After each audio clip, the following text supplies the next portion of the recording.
എല്ലാവർക്കും SR കറിവെടിലേക്ക് സ്വാഗതം. ഓണ സീരീസിലെ ഒന്നാമത്തെ കറി കുറുക്ക് കാളൻ.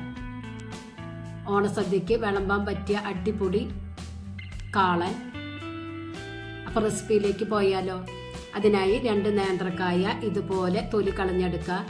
ഒരു ചെറിയ കഷ്ണം ചേനി തൊലി കളഞ്ഞെടുക്കുക.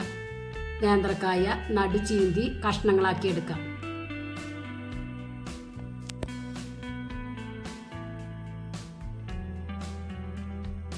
ഇതുപോലെ വേണം കഷ്ണങ്ങളാക്കി എടുക്കാൻ.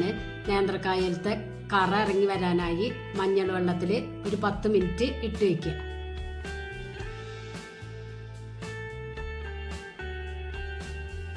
ചേന ഇതുപോലെ കട്ട് ചെയ്തെടുക്കുക.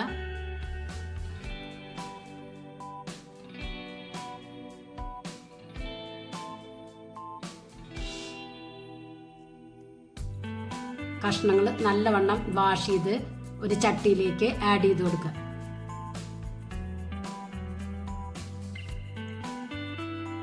അതിൻ്റെ നഖക്ക് വെള്ളം ആഡ് ചെയ്യുക. 1/4 ടീസ്പൂൺ മഞ്ഞൾപ്പൊടി, 1 ടേബിൾ സ്പൂൺ കുരുമുളക് പൊടി ആഡ് ചെയ്ത് നല്ലവണ്ണം ഇളക്കി കഷ്ണങ്ങൾ വേവിച്ചെടുക്കാം. കഷ്ണങ്ങൾ വെന്ത് വരുമ്പോഴത്തേനും അതിലേക്കുള്ള അരപ്പ് റെഡിയാക്കി എടുക്കുക. 1 കപ്പ് തിരുമ്മിയ തേങ്ങ, 1 ടേബിൾ സ്പൂൺ നല്ല ജീരകം, 5 പച്ചമുളക്.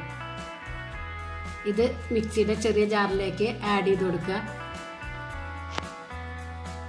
ഒരു നുള്ള് മഞ്ഞൾപ്പൊടിയും ആഡ് ചെയ്യുക. കുറച്ച് വെള്ളം ആഡ് ചെയ്ത് പേസ്റ്റ് രൂപത്തിൽ അരച്ചെടുക്കാം.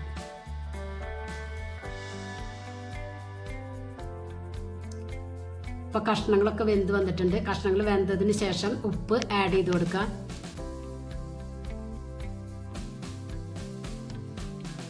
കഷ്ണങ്ങളൊക്കെ വെന്തു. ഇനി ഇതിലേക്ക് മിക്സിയുടെ ജാറിൽ അരച്ചു വെച്ച അരപ്പ് ആഡ് ചെയ്ത് കൊടുക്കുക. ഇതുപോലെ വേണം അരച്ചെടുക്കാൻ. ഇത് ആഡ് ചെയ്ത് നല്ലവണ്ണം ഇളക്കി യോജിപ്പിക്കുക. മിക്സിയുടെ ജാറിൽ കുറച്ച് വെള്ളം ഒഴിച്ചിട്ട് അതും ആഡ് ചെയ്ത് കൊടുക്കുക. അരപ്പിൻ്റെ പച്ചമണമൊക്കെ മാറിയാൽ അതിലേക്ക് 3/4 കപ്പ് കട്ട തൈര് മിക്സിയുടെ ജാറിൽ ഒന്ന് ചെറുതായി ഒന്ന് ക്രഷ് ചെയ്യുക. നല്ല പുളിയുള്ള തൈര് വേണം എടുക്കാൻ.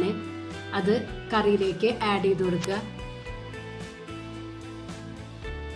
നല്ലവണ്ണം ഇളക്കി യോജിപ്പിക്കുക. തിളപ്പിച്ചെടുക്കേണ്ട ആവശ്യമില്ല. അതിലേക്ക് 1/4 ടീസ്പൂൺ ഉലുവപ്പൊടി ആഡ് ചെയ്ത് കൊടുക്കുക. എന്നിട്ട് നല്ലവണ്ണം ഇളക്കി യോജിപ്പിച്ച് അതിൻ്റെ മുകളിൽ കുമ്പള പോലെ വരുമ്പോൾ സ്റ്റവ് ഓഫ് ചെയ്യുക. ഉപ്പൊക്കെ ഒന്ന് നോക്കി പോരെങ്കിൽ ആഡ് ചെയ്ത് കൊടുക്കുക. ഉപ്പ് കുറവായതുകൊണ്ട് ഞാൻ കുറച്ച് ഉപ്പ് ആഡ് ചെയ്തിട്ടുണ്ട്. ഇപ്പോൾ ഇതിൽ കുമ്പിളകളൊക്കെ വരുന്നുണ്ട്. അപ്പോൾ സ്റ്റവ് ഓഫ് ചെയ്യുക. ഇനി അതിലേക്ക് വറവ് ഇട്ട് കൊടുക്കുക. ഒരു പാനിലേക്ക് 3 ടേബിൾ സ്പൂൺ വെളിച്ചെണ്ണ ആഡ് ചെയ്യുക. 1/4 ടീസ്പൂൺ ഉലുവ, 1/2 ടീസ്പൂൺ കടുക്, 2 വറ്റൽമുളക്, കുറച്ച് കറിവേപ്പില. കടുകും ഉലുവയൊക്കെ പൊട്ടി വരുമ്പോൾ അതിലേക്ക് ഒരു നുള്ള് മുളക് പൊടി ആഡ് ചെയ്ത് കൊടുക്കാം. മുളക് പൊടി കറിക്കൊരു ഭംഗി കിട്ടാൻ വേണ്ടിയിട്ടാണ് ആഡ് ചെയ്യണത്. ഇത് കറിയിലേക്ക് ആഡ് ചെയ്ത് കൊടുക്കുക. നല്ലവണ്ണം ഇളക്കി യോജിപ്പിക്കുക. അടിപൊളി കുറുക്ക് കാളൻ. എല്ലാവരും ട്രൈ ചെയ്ത് നോക്കി ഫീഡ്ബാക്ക് അറിയിക്കുക. നിങ്ങൾക്ക് ഈ ചാനൽ ഇഷ്ടമാവുകയാണെങ്കിൽ പ്ലീസ് ഒന്ന് സബ്സ്ക്രൈബ് ചെയ്യുക, ലൈക്ക് ചെയ്യുക, ആ ബെല്ലൈക്കൺ ഒന്ന് അമർത്തുക. അപ്പോൾ ഞാനിടുന്ന ഇതുപോലുള്ള വീഡിയോസിലെ നോട്ടിഫിക്കേഷൻ നിങ്ങൾക്ക് കിട്ടും. Thank you.